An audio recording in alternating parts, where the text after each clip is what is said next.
So today we're going to take a bit of a return to 1980/81.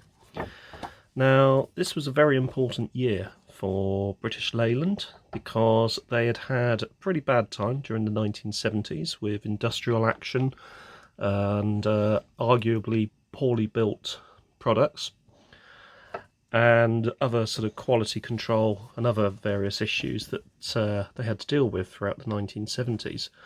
And the miniMetro was effectively their sort of great hope for the beginning of the 1980s and through into the 90s. They had to get this absolutely correct from the get-go. There was no second chances by this point. It was either get it right or just stop bothering. So a lot of development went into the miniMetro. It originally started out looking quite different to this, but quite late into the development program, they decided to redesign the way that it actually looked, so the actual appearance. But a lot of the development of the mechanicals and everything else that went into the miniMetro was actually already done, so it was really just a change of appearance to suit the market as it would have been perceived in the 1980s. And they actually ended up creating arguably quite a timeless shape. And certainly this shape saw Austin Morris and Austin Rover and then Rover through to nearly the end of the century, and even now it's still quite a handsome shape. It's not a bad looking little car. Now they really were sort of going big on the small car but big car features thing for the miniMetro. And really it was a sort of a step above the Mini, which it was intended to replace. As it transpired, it never actually replaced the Mini. The Mini actually continued as a smaller sort of personal car alongside the Metro. And the Metro arguably isn't as fondly remembered as the Mini, which is a shame because it should be remembered for what it did well. And certainly the way that it changed the British public perception of Austin Rover and British Leyland as it was. So the brochure that we have is unusual because it seems to sort of open into a foldable sort of A3 format. So if we start off here, it does actually talk about a lot of the development, and one of the big things that was actually done for miniMetro production was a whole new plant was built at Longbridge with a high amount of automation in place.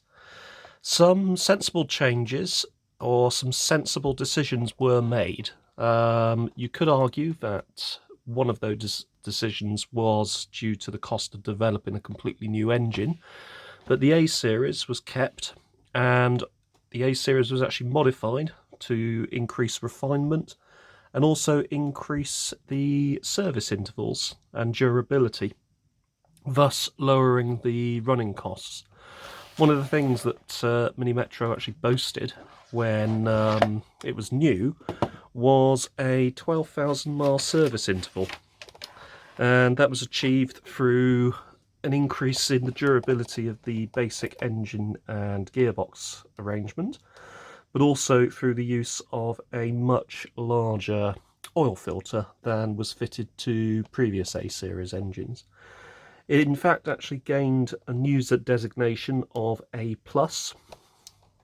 and the A+ engine was actually used throughout the Austin Morris range, so it also saw introduction into the Allegro, Marina, and later the Maestro and Montego ranges as well.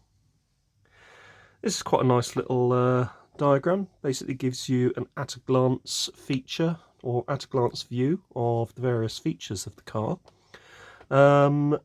One big thing was the electric cooling fan, which was a fairly new thing at this time.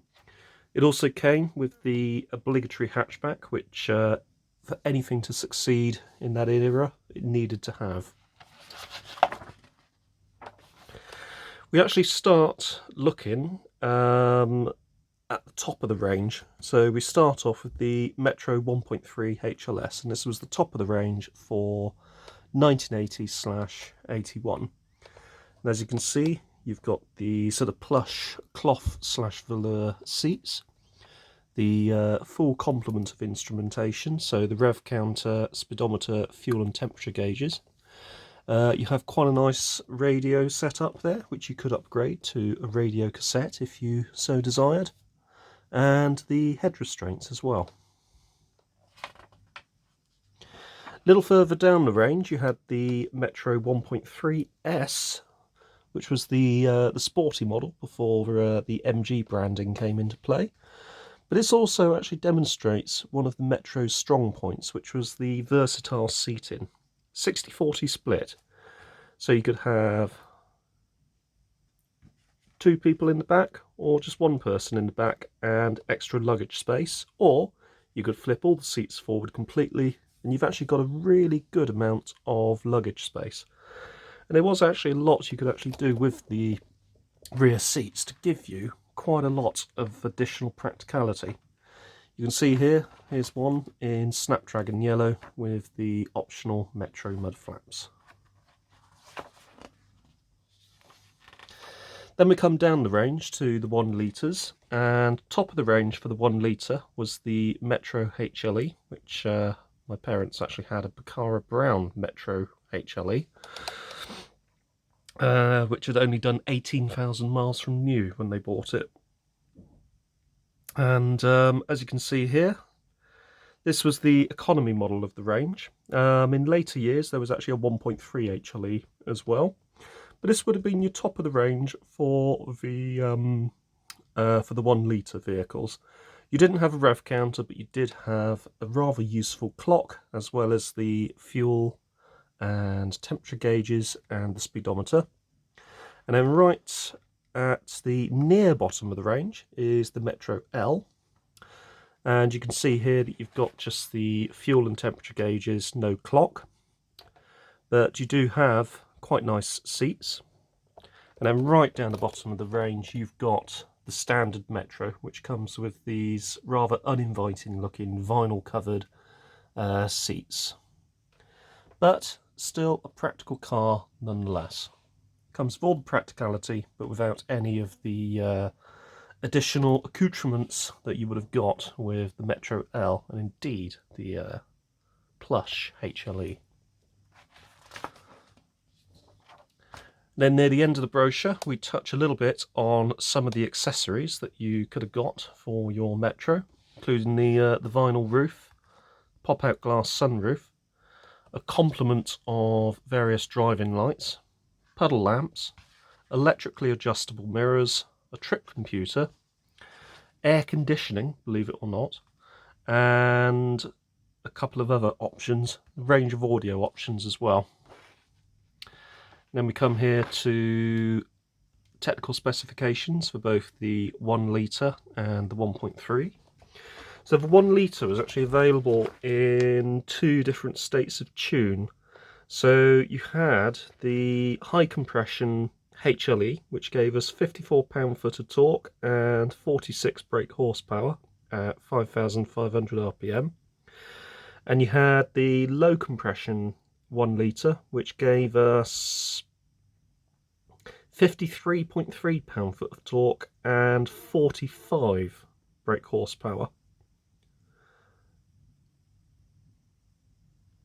You also had same transmission across all models. I don't think the automatic had been introduced at this particular point. The automatic came a couple of years later.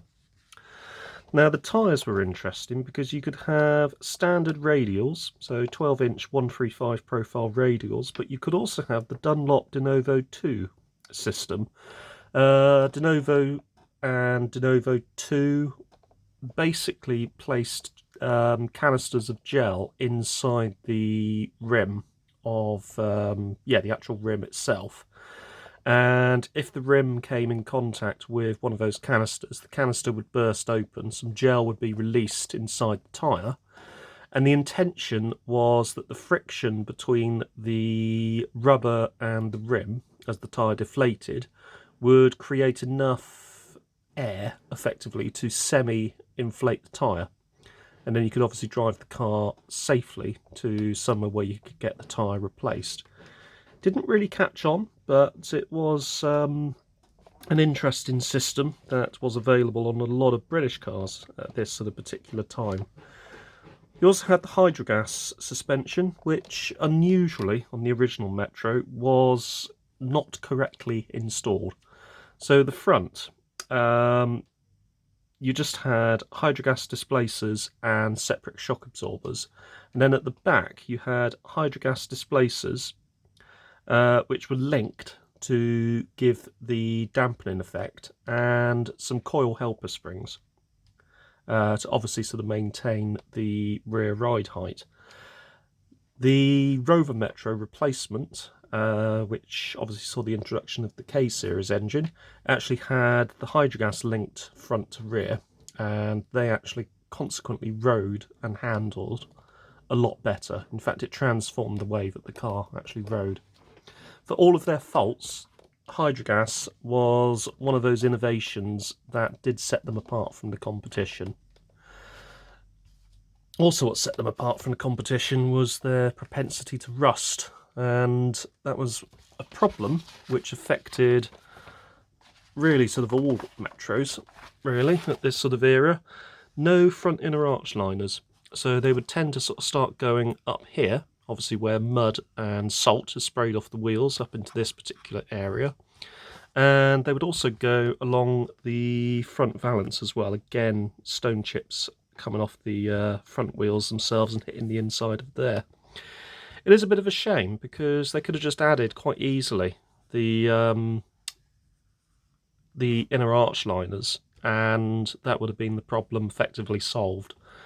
Another sort of example of general short-sightedness within the probably the bean counters at this particular instance.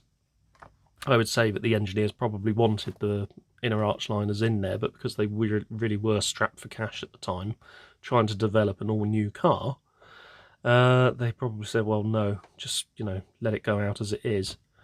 Thankfully, though, the front wings were bolt-on, which was I'd say sort of not overly common, but was becoming more and more common. So replacing a front wing was a fairly quick process.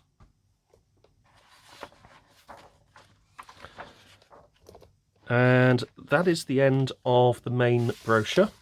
So as you can see there, some of the factory fitted optional extras and the models which you could have those optional extras fitted to. So if you wanted, for example, the trip computer, you could have the trip computer installed on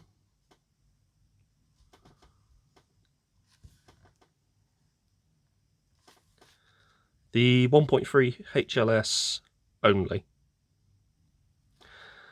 Actually, a low compression engine, that was an option, and it was optional on...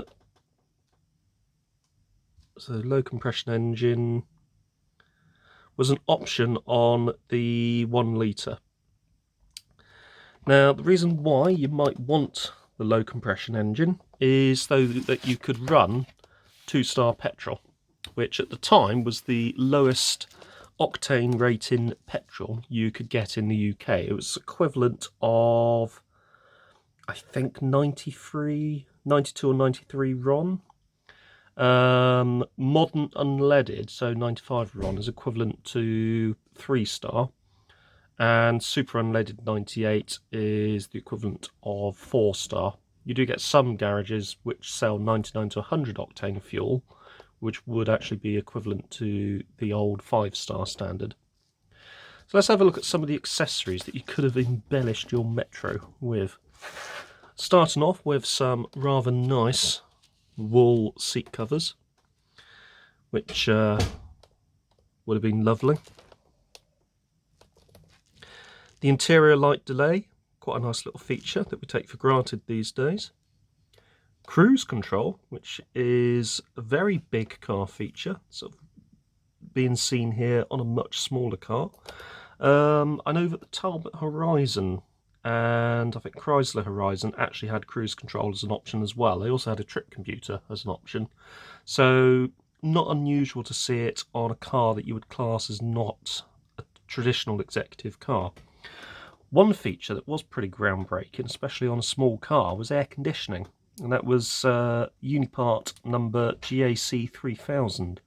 It was actually a dealer fit option, as you can see here.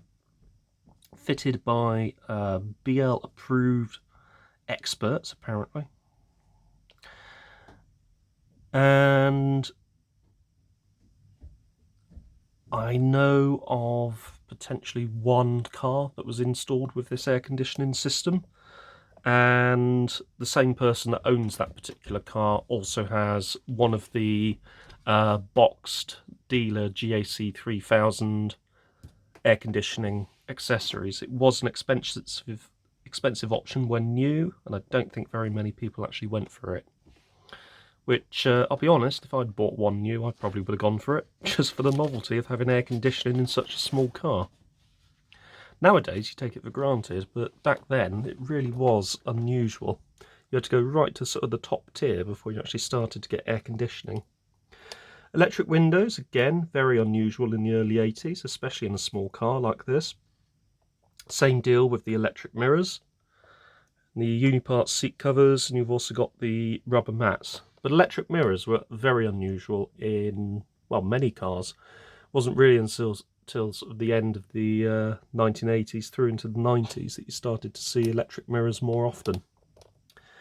Trip computer, that was a very unusual feature and quite a interesting little toy to have. Range of audio options as well, which you could have gone for. Child safety seat, and then you come on to some of the more practical options like the roof racks, the selection of auxiliary driving lamps, and also the sunroof options. So a fold-in fabric roof, which would have paired well with the vinyl roof, and also a pop-out glass sunroof with a hold-all bag, so you could actually pop the glass sunroof out completely. Also had a range of mud flaps and tow bar options available also. And there we go, that actually brings us to the end. So, hope you've enjoyed this little video into the this particular brochure and accessories brochure. If you have found it interesting, don't forget to hit the like button, don't forget to subscribe, and I'll see you again very soon.